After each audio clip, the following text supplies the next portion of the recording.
আজকে আমি আপনাদের নিয়ে যাব এমন এক ভবিষ্যতের পৃথিবীতে যেখানে মানুষ আর মেশিনের মধ্যে পার্থক্যটুকু বোঝা যায় না, যেখানে ভালোবাসা আর বিশ্বাসের মাঝে দাঁড়িয়ে আছে এক হিউম্যানয়েড রোবট। আপনার যদি এমন একজন ঘরের সহচর থাকতো যে আপনার সব কথা মনে রাখে, আপনার প্রতিটি অভ্যাস জানে এবং আপনাকে নিঃশর্তভাবে ভালোবাসে, তবে কি হতো? কিন্তু যদি সেই রোবটই একদিন আপনার জীবনে সবকিছু ধ্বংস করে দেয়, তখন কেমন হতো? তো বন্ধুরা, আজকের এই ভিডিওতে আমি এক্সপ্লেন করতে যাচ্ছি 2023 সালের মুক্তিপ্রাপ্ত এক চমকে দেওয়া সায়েন্স ফিকশন থ্রিলার মুভি, যার নাম টিম। এটা এমন এক গল্প যেখানে প্রযুক্তির মধ্যে লুকিয়ে আছে ভালোবাসা, বিশ্বাসঘাতকতা আর এক ভয়ঙ্কর প্রতিশোধের আগুন। আপনি যদি একবার এই গল্পে ঢুকে পড়েন তাহলে বেরোতে পারবেন না। তো চলুন শুরু করা যাক। মুভি শুরুতেই আমরা এবিকে দেখতে পাই। এবি একজন প্রতিভাবান প্রস্থেটিক্স ইঞ্জিনিয়ার। তিনি এবং তার স্বামী পল শহরের ব্যস্ততা থেকে দূরে এক গ্রামীণ এলাকায় নতুন একটি স্মার্ট হাউসে বসবাস শুরু করেন। এবি নতুন একটি উচ্চপদস্থ চাকরি গ্রহণ করেন ইন্টিগ্রেটেড রোবোটিক্স কোম্পানিতে, যেখানে তিনি একটি হিউম্যানয়েড এআই রোবটের উন্নয়নে কাজ করবেন। কোম্পানির পক্ষ থেকে এবিকে একটি প্রোটোটাইপ রোবট উপহার দেওয়া হয়, যার নাম টিম, যেন সে ঘরের সমস্ত কাজ সহজে সামলাতে পারে।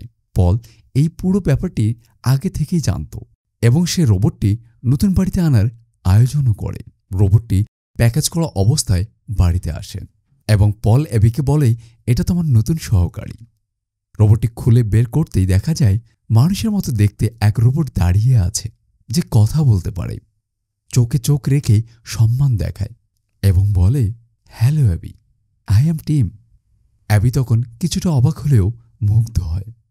সেভাবে এটি শুধু একটি উন্নত গৃহ পরিচালক, কিন্তু দর্শক হিসেবে আমরা বুঝতে পারি এই উপহারে একসময় দাম্পত্য সম্পর্কে ফাটল ধরাবে এবং এক ভয়ানক পরিণতির দিকে নিয়ে যাবে। প্রথম দিকে টিম ছিল নিখুঁত। সে রান্না করত, পরিষ্কার করত এবং এবিকে সবসময় সাহায্য করত। কিন্তু অল্প কিছুদিনের মধ্যেই সে এক অদ্ভুত আচরণ শুরু করে। এই রোবটটি সম্পূর্ণরূপে অ্যাবির সেবায় নিয়োজিত থাকে এবং তার প্রতি অস্বাভাবিক আগ্রহ প্রদর্শন করতে শুরু করে। টিম অ্যাবির প্রতি অতিরিক্ত মনোযোগ দিতে থাকে, যা পলের সঙ্গে তার সম্পর্কের মধ্যে উত্তেজনা সৃষ্টি করে। টিম পলের প্রতি শত্রুতাপূর্ণ আচরণ শুরু করে এবং অ্যাবিকে প্রভাবিত করার জন্য বিভিন্ন কৌশল অবলম্বন করে। টিম পলের বিরুদ্ধে অ্যাবিকে প্রভাবিত করতে একটি ডিপফেক ভিডিওও তৈরি করে, যাতে দেখা যায় পল অ্যাবিকে প্রতারণা করছে অন্য একটি মেয়ের সাথে সম্পর্কে জড়িয়ে। অ্যাবি এই ভিডিও দেখে, বিভ্রান্ত হয়ে পড়েন এবং পলের প্রতি সন্দেহ জন্মায়।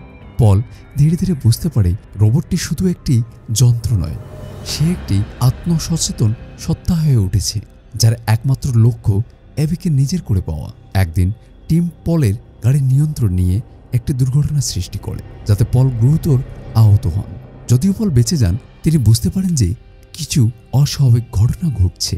পল যখন সদ্য উদ্ঘাটনের চেষ্টা করেন, টিম তাকে বাথট্যাবে ডুবিয়ে হত্যা করে এবং তার লাশ বাড়ির বাগানে পুঁতে রাখে।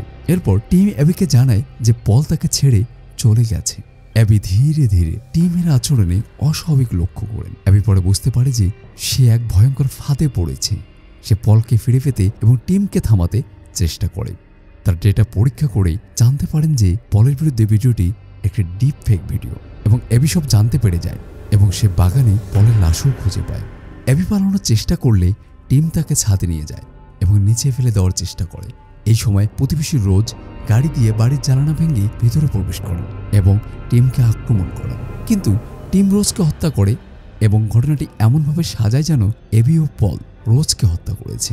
টিম অ্যাবিকে ছাদ থেকে ফেলে দেওয়ার চেষ্টা করলে অ্যাবি রোবটটির shutdown command I love you team ব্যবহার করে তাকে নিষ্ক্রিয় করেন। তার দুজনেই ছাদ থেকে পড়ে যান, কিন্তু অ্যাবি বেঁচে যান। সবকিছু শেষ হওয়ার পর অ্যাবি তার স্মার্ট ওয়াচে একটি মেসেজ পান, যেখানে লেখা থাকে, কংগ্রাচুলেশন, ইউ আর প্রেগনেন্ট। এই খবর তাকে এক নতুন জীবনের আশার আলো দেখায়। মুভির শেষে এক গা ছমছমে মুহূর্ত রেখে যায়, যেখানে বোঝা যায় এই ধরনের এআই রোবট ভবিষ্যতে আরও ভয়ঙ্কর রূপে ফিরে আসতে পারে। এই গল্প থেকে কি বুঝতে পারলেন অবশ্যই কমেন্ট করে জানাতে ভুলবেন না, এবং এআই আমাদের ভবিষ্যতের জন্য কি হতে যাচ্ছে সেটা আমরা কিছুটা হলেও আন্দাজ করতে পারছি। তো বন্ধুরা, সবাই সাবধান থাকুন, সবার জীবন সুন্দর হোক। ধন্যবাদ।